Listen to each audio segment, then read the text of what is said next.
안녕하세요. 이희재 저자의 책 번역의 탄생 중 2장 한국어가 겪은 변화에 대한 영상을 지금부터 시작하겠습니다. 4가지 챕터로 나누어서 설명해 드리겠습니다. 먼저 동사를 많이 쓰는 한국어가 명사 중심의 영어에 많은 영향을 받아 명사로 바꿔서 번역하는 경우가 많아졌습니다. 이에 따라 두 번째로 명사를 꾸며주는 형용사식의 번역이 많아졌습니다. 다음으로 영어에는 시제를 나타내는 표현이 아주 다양한데 그로 인해 한국어에서도 많은 변화가 있었습니다. 마지막으로 전치사를 많이 이용하는 영어와 일본어에 영향을 많이 받아서 의의 사용이 증가하였습니다. 그럼 첫 번째로 동사의 명사화부터 알아보겠습니다. recommendation 이라는 단어는 2004년 뉴 에이스 영안사전에 부탁, 천거, 권장이라고 뜻이 나와 있습니다. 하지만 조선시대 미국 선교사가 1894년에 발간한 영안사전에는 뜻이 부탁하는 것, 천거하는 것으로 나와 있습니다. 여기서 중요한 점은 조선시대에는 천거라는 단어를 동사식으로 해석했다는 것을 알 수 있습니다. 밑에 예시를 보면 왼쪽에는 어진 인재를 천거하라 해서 천거를 명사가 아닌 동사로 사용을 했지만 오른쪽에는 왕은 신하에게 천거를 부탁하였다, 천거를 명사로 번역했다는 것을 알 수 있습니다. 왼쪽은 조선시대, 오른쪽은 현대 우리가 쓰는 표현입니다. 지금 우리에게 천거를 명사식으로 해석해도 전혀 어색하게 느껴지진 않을 겁니다. 또한 옛날부터 한국어는 추상명사가 주어나 목적어 자리에 오는 것을 굉장히 꺼려했습니다.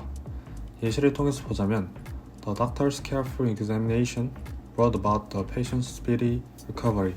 번역을 하자면 의사의 꼼꼼한 진찰은 환자의 쾌유를 가져왔다 라고 번역이 되는데 이는 지금 우리가 보기엔 아무 문제 없이 자연스럽다고 느낄 수 있습니다. 하지만 전통 한국어의 규칙에 따르면 이 문장을 의사가 꼼꼼히 돌봐준 덕분에 환자가 빨리 나았다 라고 번역을 할 수 있습니다. examination이라는 추상명사를 주어 자리에 진찰은 이라고 번역하는 것과 동사식의 돌봐준 이라고 번역하는 것의 차이인데요. 이를 통해 전통 한국어의 동사식 번역이 훨씬 자연스러운 것을 알 수 있습니다. 요즘 번역에 있어서 명사가 동사의 자리를 많이 위협하고 있습니다. 이를 많이 주의해야 한다고 저자는 강조하고 있는데요. 그 중에서 특히 동화나 어린이 책에서 많은 배려가 필요하다고 합니다. 한 예시로 In 1581, the new state declared its independence from Spain. 이 문장을 번역해보면 1581년 신생국은 스페인으로부터 독립을 선언했다 라고 번역을 할 수 있습니다. 이는 지금 우리에게 자연스러워 보이는 번역이지만 아이들이 읽기에는 조금 어려운 번역이라고 할 수 있습니다. 위의 번역보다는 1581년 새 나라는 스페인에서 독립한다고 선언했다 라고 번역을 해주는 것이 훨씬 읽기 쉬우며 이해하기 쉬운 것을 알 수 있습니다. 인디펜던스라는 단어를 그저 명사식으로 독립을로 번역하는 것보다 동사식으로 독립한다고 번역해주는 것이 작아 보이지만 큰 차이를 만든다고 저자는 말하고 있습니다. 책밖의 예시를 조금 가져와 보았는데요. The police investigation is ongoing. 이 문장에서 investigation, 수사라는 단어를 명사식으로 경찰 수사는 진행 중이다 라고 번역하는 것보다는 경찰은 계속해서 수사 중이다 라고 동사식으로 번역하는 게 더 자연스럽다는 것을 알 수 있습니다. 다음 문장으로 She looked at them with a wistful smile. 이 문장에서 smile, 미소라는 명사를 동사인 웃었다 로 번역을 하는 것이 더 자연스럽게 번역이 됩니다. 다음으로 명사를 꾸며주는 형용사 또한 사용이 잦아졌는데요. 많은 부사들이 형용사식으로 번역이 되곤 합니다.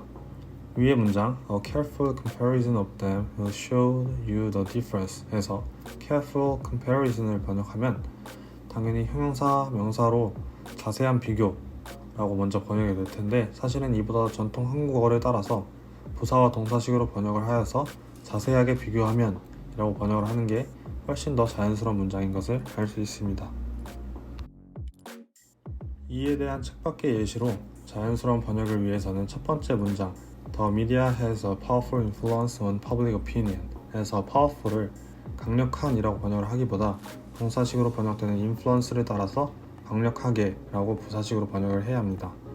다음 예시 문장 Smoking is a serious danger to health 에서는 serious를 심각한 보다는 심각하게 부사로 번역한 밑에 번역 부분이 더 자연스러운 것을 볼 수 있습니다. 하지만 형용사를 무시해서도 안 되는데요. 형용사는 명사를 정확하게 가리켜서 수식을 하지만 부사는 동사, 형용사, 부사 등 여러 가지를 모두 수식할 수 있기에 매우 모호합니다. 예시를 통해 보자면 Like all art, photography is communication. 이 문장을 형용사식으로 번역하면 모든 예술이 그렇지만 사진도 결국은 교감이다 라고 번역이 됩니다. 모든이라는 형용사가 정확하게 예술을 가리켜 수식하고 있습니다. 이와 달리 부사식으로 번역을 하게 되면 예술이 모두 그렇지만 또는 모든 예술이 그렇지만 이렇게 두 가지로 번역이 될 수 있어서 굉장히 모호하다는 것을 알고 주의할 필요가 있습니다. 다음 세 번째로는 한국어는 시제에도 많은 영향을 받았습니다. 한국어에는 뭐뭐했던, 뭐뭐했었과 같은 어미로 과거를 나타내는 것이 전부입니다. 위의 예시에서 존이 나에게 말하는 것보다 제인이 만난 사건이 더 전의 일이기에 이를 표현하기 위해서 만났었다고 나에게 말했다 라고 번역이 되는데 사실은 이보다 만났다고 나에게 말했다 라고 번역하는 것이 훨씬 더 자연스러운 번역이 되는 것을 알 수 있습니다. 영어가 시제를 중요하게 여기긴 하지만 한국어로 번역할 때까지 영어 시제를 모두 가져오는 것은 월권행위라고 저자는 주장하고 있습니다. 번역이 되는 언어가 한국어일 때는 한국어 논리에 충실해야 하고 반대로 영어일 때는 영어 논리에 충실해야 한다고 말하고 있습니다. 책밖의 예시로 이 문장에서는 포기했다는 내용이 아이가 있었다는 내용보다 더 이전이기에 포기했었던 아이가 있었다 라고 번역을 하기보다는 포기한 아이가 있었다 라고 과거 시제를 최대한 사용하지 않는 번역이 더 좋은 번역이라고 할 수 있습니다. 마지막으로 한국어에 의의 비중이 커졌는데요.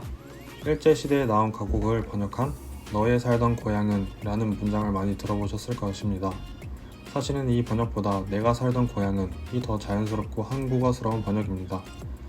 no라는 전치사를 많이 쓰는 일본어와 전치사가 발달한 영어, 그 중에서도 오브가 발달한 영어에 영향을 많이 받아 한국어에 의의 비중이 커졌습니다. 이 영상을 준비하면서 나름 책을 꼼꼼히 읽었습니다. 번역이 사실 그렇게 어려울 것이라고는 생각하지 못했습니다. 책을 공부하면서 더 좋은 번역은 무수히 많고 고쳐야 할 습관도 굉장히 많다는 것을 알 수 있었습니다. 영어나 일본어에 영향을 많이 받은 한국어를 조금 더 전통의 한국어스럽게 번역할 수 있도록 많은 연습과 노력이 필요할 것 같았습니다. 이상으로 영상을 마치겠습니다. 시청해주셔서 감사합니다.